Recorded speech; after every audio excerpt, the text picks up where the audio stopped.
Hello, everyone. If you like what I'm doing here, please consider subscribing, liking, and commenting. It would really help the channel out quite a bit. Thank you very much.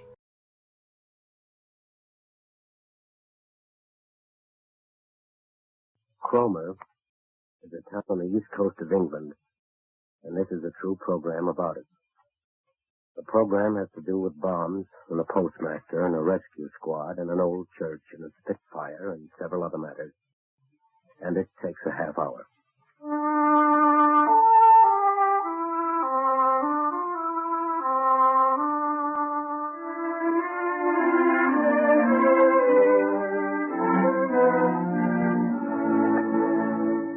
The Columbia Broadcasting System presents An American in England, the first of 4 programs written and directed by Norman Corwin, an extension of the transatlantic series of the same title, originally shortwaved by CBS from London.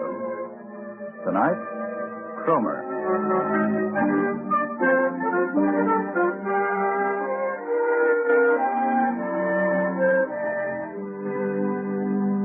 A town is like a person. It has a character, a complexion, a name. It has a set of habits. It's hardworking or lazy, rich or poor, handsome or ugly. Some towns never amount to much. Some get sick and die. Some grow big and powerful and lead their race. But all towns, be they so great they call themselves metropoli, or so small you'd miss them if you winked while driving through. All towns have this in common. They are mortal. They know seasons and the way of wind, each taking its share of sun and moon and standing up to storms. And they're mortal also in the respect of violence and death, for war may come to any and to all of them. Troy was a town. So was Jericho. Lidice was a town. Likewise, Our Lady, the Queen of the Angels of Porciuncula, later to be known as Los Angeles. And Cromer was a town, and is a town. And you'll find it on a map of the east coast of England, in the district called East Anglia, facing the North Sea, facing Germany.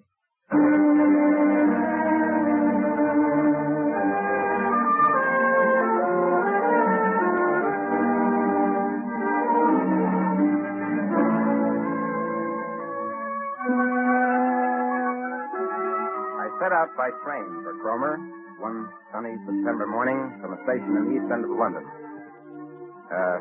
Incidentally, you spelled it with a C, not a K. C-R-O-M-E-R, Cromer. The things you notice on a train ride in a front-line country are not much different from the things you notice on a train ride anywhere.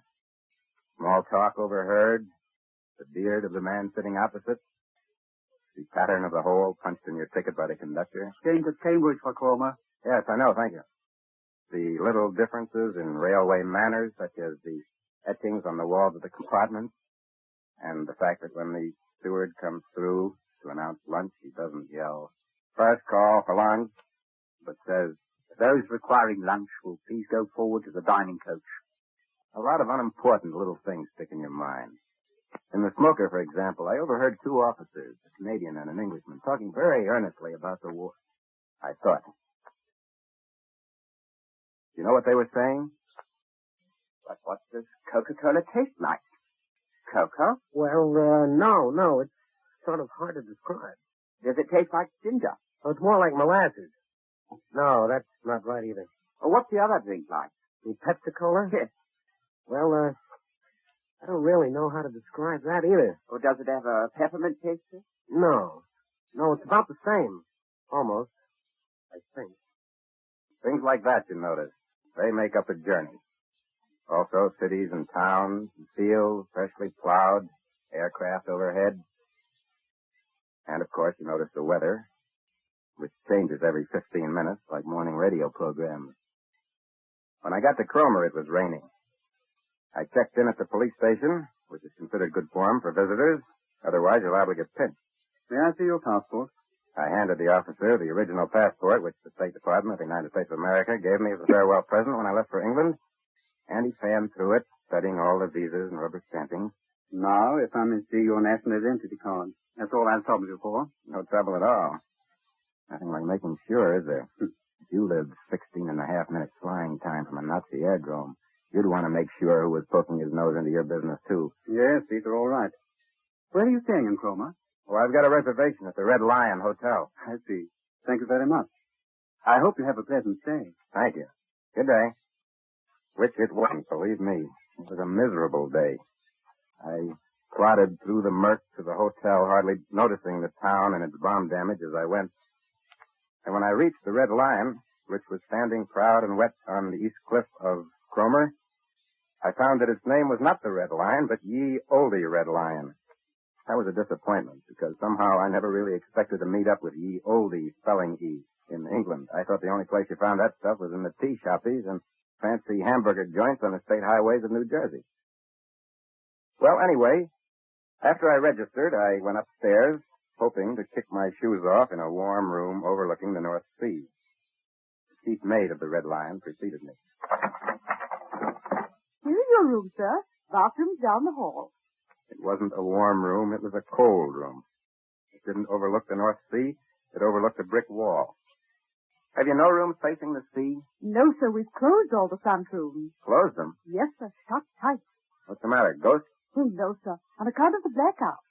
How do you mean on account of the blackout? Well, you see, there's no way of checking from the waterfront to make sure there's no light coming from windows facing the sea. So we're not allowed to rent rooms facing the water. Mm-hmm. I hadn't thought of that. Yes, sir. So good day. You know how it is. You get in a place and right away you want to see what it looks like. I put on a raincoat and went out of the Red Lion into the gray day. The narrow streets were almost deserted. The buildings of the town seemed huddled together for warmth. The Hotel de Paris dripped sadly, as though grieving for the city whose name it bore. On High Street, few shoppers went in and out of Russ Department Store. The pubs were closed until 4. I climbed Lighthouse Hill and sat on a rock looking down on Cromer and the sea. There it was, the unimportant town of Cromer, Norfolk County. That sleepy place with a mist on her. There was the church, the pier, the beach, the town, all in one tight little landscape. And I thought, as the gentle rain from heaven dripped down my neck, what could the Axis possibly want with a harmless little shore town on the North Sea? Obviously, the same things they'd managed to get in certain shore towns strung out along the Baltic. The Mediterranean, the Black Sea, the China Sea. They want your money and your life, that's all. They just want to own you and your country. What they got in shore spots like Trondheim and Manila, they'd like to get in Cromer and points west. By this time, I was cold and wet enough to leave Lighthouse Hill, which I did, in search of a pub. First one I came to had a sign over the door. Courage. Fully licensed. Name of an ale manufacturer who owns a chain of pubs. Maybe their ale gives you courage. I couldn't say. I happen to be drinking milder stuff. What's yours, please? Mild and bitter. Mild and bitter? Right. I leaned on the counter. Pretty soon a man came in. Middle-aged, looked like a businessman. He ordered ale, stood alongside for a bit, then, marking me as a stranger, started up a conversation. There's a very simple way to do that, and it's based on the universal taste for tobacco. I say, would you like a cigarette? Oh, thank you very much. He fell to talking, and it turned out he was a native of Cromer. He was proud of the town. And you should have seen this town in summer before the war. It wasn't a season went by we didn't handle 75,000 people here, including transients. That's all. Yes. Our 8 biggest hotels used to be jam-packed from June to September. The autumn rain kept beating down on the roof as he talked and made it hard to imagine Cromer ever having been a gay and busy and sunlit town. But he revived it and gave it life, lighting up the dim pub with his account of concerts on the pier and the pavilion crowded with funmakers and the putting greens and the bowling lawns doing business late into the night. And excellent bathing here, too. One of the best things about Cromer is the fact that there's no objection to sunbathing. Oh, provided it's done decently, of course. Any fishing and boating? Oh, yes, yes. Good catches of whiting and flatfish. You see, we're not far from the Norfolk Broad. Who are they? Who? Oh, no. That's down the coast. What about the weather here? That threw him on the defensive. I didn't mean the question that way. We're actually in the driest part of England. Now, as a matter of fact, the late Empress of Austria used to come here for her health. You mean the late Empress of the late Austria? Oh, yes, Ralph. Fill them up again, gentlemen. Yes. Here, I've got this. Oh, no, please. No, this is mine. For another round, this went on. The story of happy Cromer before the rise of the fascists. And then I asked him what the war had done to the town. And he told me 100 little stories of how life had changed here. How some of the men of Cromer had gone away to fight and had been killed, and some had stayed home and been killed. How the town's fishing and crabbing industry had been ruined, and 7 of its 8 hotels shut down. How the people stood up during the bombing, and how they organized to take on their share of the war. Then he lowered a glass of ale and said to me, Well, it's been a big job for a little town. So we took our beating just like London and Coventry and Swansea and all the rest. And I think we've done a pretty well, considering. He looked at his watch and decided it was time to leave. I left with him. The proprietor waved a friendly dish rag at us. Well, good night, gentlemen. God bless. Good night, Tom. The rain had let up. For a couple of minutes in the gathering dusk, we walked without speaking. Cromer was still after the rain. Only the sound of dripping eaves. The far-off bus starting up in low gear.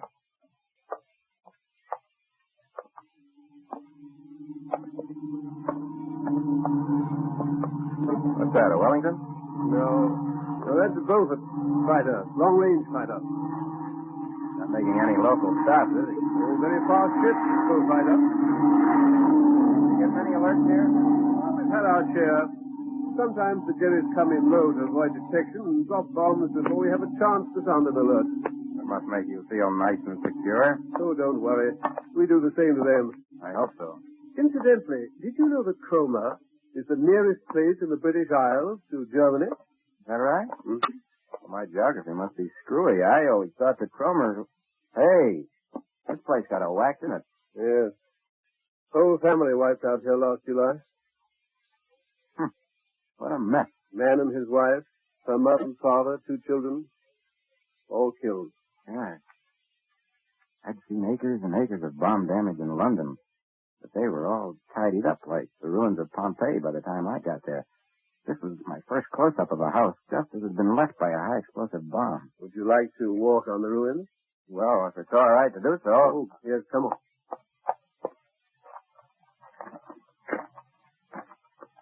It was a weird sensation walking over this debris. Which a family had been murdered. There was a torn black slipper woman, the leg of a table, picture frame, a pie-shaped fragment of crockery plate, the head of a doll. Granny and Gramp and Mom and Pop and the kids. Dead. Done in by the fascists. The war of the Luftwaffe against the scullery table and the chest of drawers and the clean sheets in the linen closet.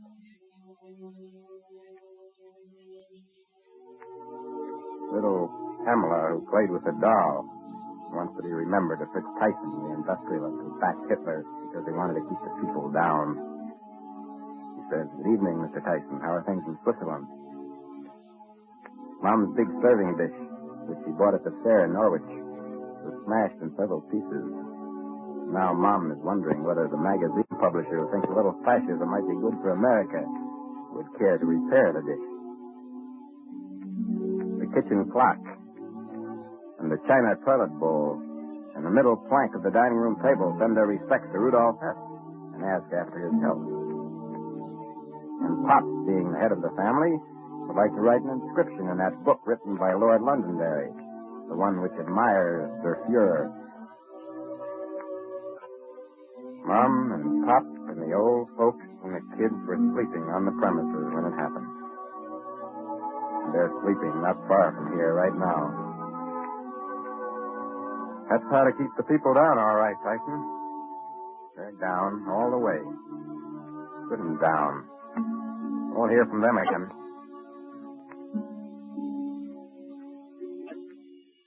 It was dark. A few stars were showing through broken clouds. The weather was clearing. I said goodbye to my friend and went back to the hotel for dinner.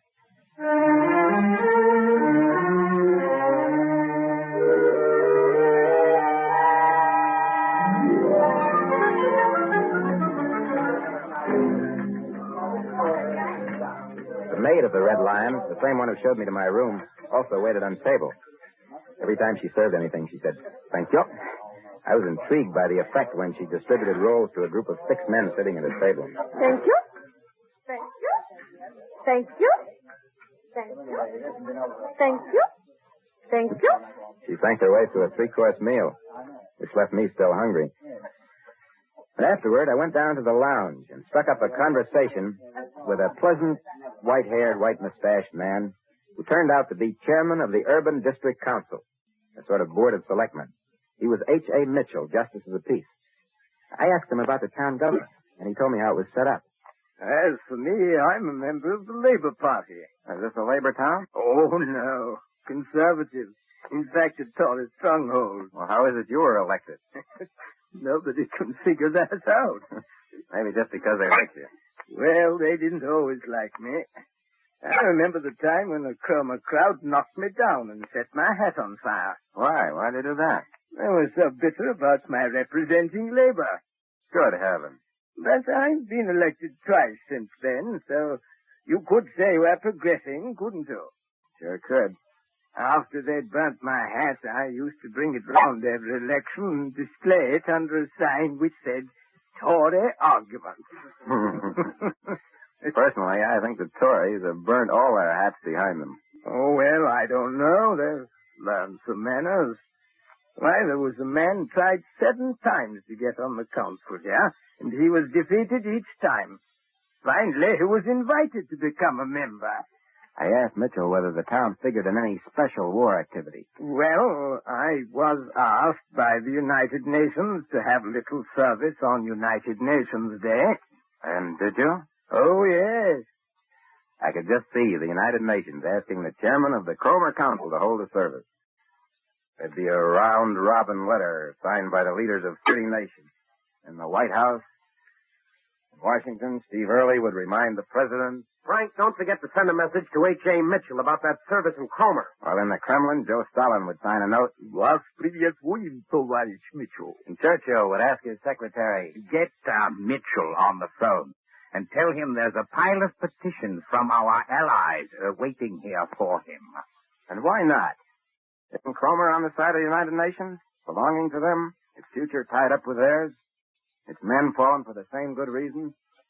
All honor to Mitchell for saying it the way he did. Well, the gathering in the lounge broke up, and I went along to bed. As I undressed, I heard a plane coming over. I remembered that we were 16 and a half minutes flying time from a Nazi airdrome, and that sometimes the Hun dropped bombs before an alert could be sounded. But having been 3 months in England, this troubled me the way it must have worried H.A. Mitchell. I slept like a rock on the Norfolk coast.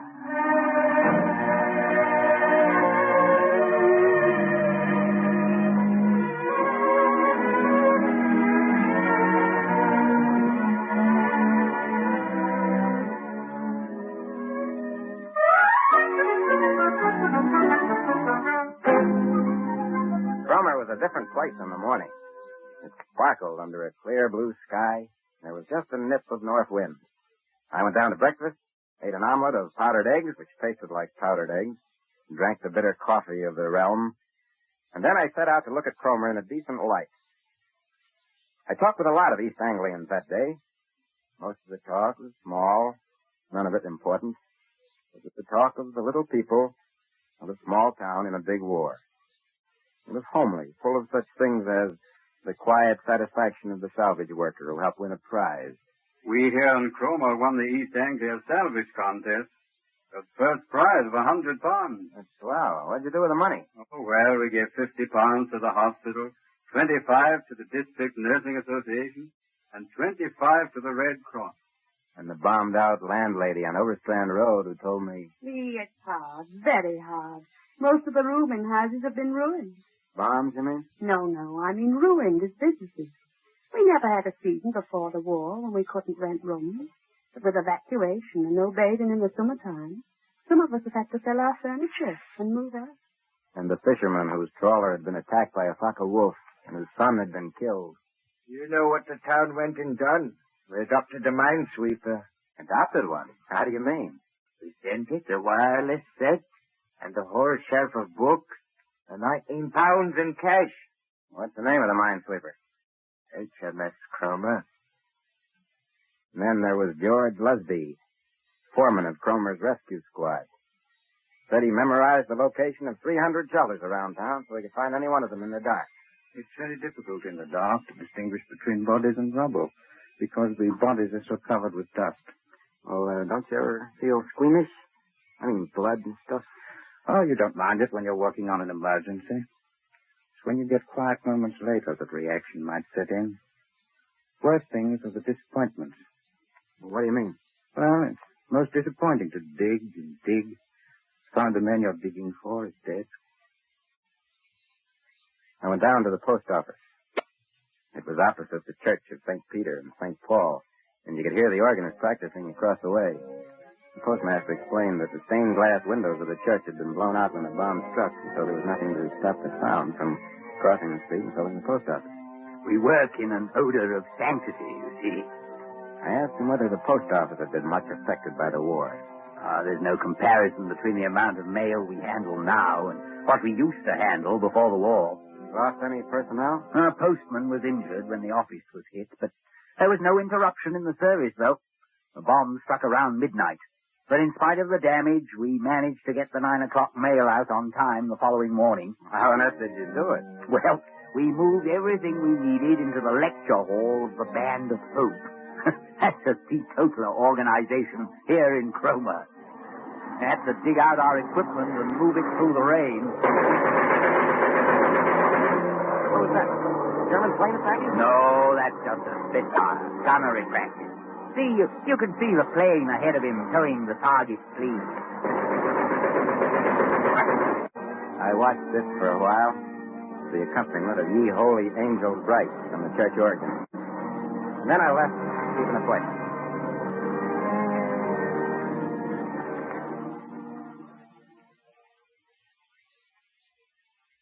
The last visit I made in Cromer was to the home of its most famous son, Henry C. Blogg. He'd been described to me as the all-time Superman of lifeboat service. Saved 626 lives. Medals from George V. and George VI. I went to see him where he lived in a small house down near the waterfront. He was in his 70s. Still husky. Handshake was firm. His eyes sharp. I asked him a foolish question. How it felt to be awarded so many medals. You have to pack up and go to London to get the medals. They don't let you escape. Where do you keep your medals, Mr. Blogg? I don't see them here anywhere. My old lady's got 'em. He looked around quickly to see whether his wife had heard that. London always seems a devil of a long way to go for a medal. I coaxed him into telling me some of his exploits. He told me about the night when 8 ships were wrecked off Cromer. At another time when he deliberately ran his lifeboat onto the deck of a wrecked freighter in the midst of a gale because that was the only way he could rescue 16 men aboard. Once he mentioned lazy winds. I asked him what a lazy wind was. A lazy wind is a wind that's too lazy to go around you, so it goes through you. He showed me his medals reluctantly. 2 kings gave me these gold ones. Imagine. Last saving is only a sideline with me. I make my living fishing and renting beach huts. Uh-huh. I don't believe lifeboat crews should get paid. Why? Wouldn't get as good results. He was very firm about that. I figured he should know. After all, any man who saved 626 lives has earned the right to refuse to accept money for it. I said goodbye to Mr. Blogg and headed back to the Red Lion. Drifted into the lounge of the hotel, sat by the bay window looking out on the sea. There was a copy of the Norwich News on the table, with headlines of a raid elsewhere in East Anglia that morning. And the man I met at the pub came in. Hello. Hello. He sat down beside me and asked me a leading question. Well, do you like what you've seen of Cromer? Yes, thank you very much. A good many things have changed here, you know. That's so? Mm-hmm. But the changes are nothing compared to what we'll see when the war's over. You think so? Got to be changes. We've got to do better about getting along with other people. No reason all kinds of people can't be friends. That's right. Oh, we all had a lot of silly ideas before the war. Wouldn't you agree? Don't you think there'll be changes everywhere, right here? Here in Cromer? Certainly, why not? What's the matter with Cromer? Oh, nothing's the matter. Well, all I can say is that if there aren't changes in Cromer after the war, I mean good things, better things for everyone, then we've just been wasting our time, that's all. If not, I say, Cromer's just wasting its time. At that point, his eye happened to fall on the Norwich News, and he picked it up, got lost on page 1. I returned to the big window. It was getting dark in the east. The European night, with all its menace and secret movement, was even now over the country of the enemy. About a half-mile offshore, some cargo ships rode at anchor. My thoughts rode at anchor, too. I thought of the faces I had seen that day. The faces of our allies here in the little town of Cromer. I thought of what these people had said to me. Cromer won the East Anglia salvage contest. Oh, you don't mind working in an emergency. It's when you get quiet moments later that reaction might set in. 2 kings gave me those gold medals. Better things for everybody. If not, Cromer's just wasting its time. I drew a bead on the first star of the evening, which had just risen on the horizon. And I wondered, as I gazed at it, about the biggest salvage contest of all time, and who would win it. I wondered whether, when the world gets quiet moments later, a new brand of reaction might not set in, and whether anything was being planned ahead to avoid it. I wondered whether, maybe on some golden day, humanity itself might not rate a medal in the greatest of the kings. Sorry, I've got to do the blackout. Excuse me. I don't know what it was that made me ask the maid, but I turned to her in a sort of a trance and said, "You don't think Cromer is wasting his time, do you?" She looked at me greatly puzzled and moved away, saying, No, I don't guess it is. and I've thought about it since.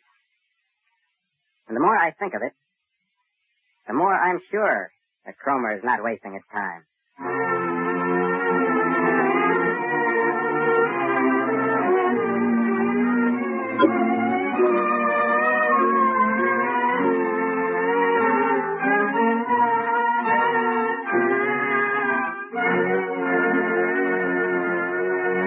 You have been listening to Cromer, written and directed by Norman Corwin, as the first of a series of 4 special programs entitled An American in England, and presented by CBS as an extension of the international series of the same name, originally broadcast from London. Joseph Julian, the narrator of the London production, served in that capacity again tonight. The original musical score was composed and conducted by Lynn Murray. Next week, notes at random. This is the Columbia Broadcasting System.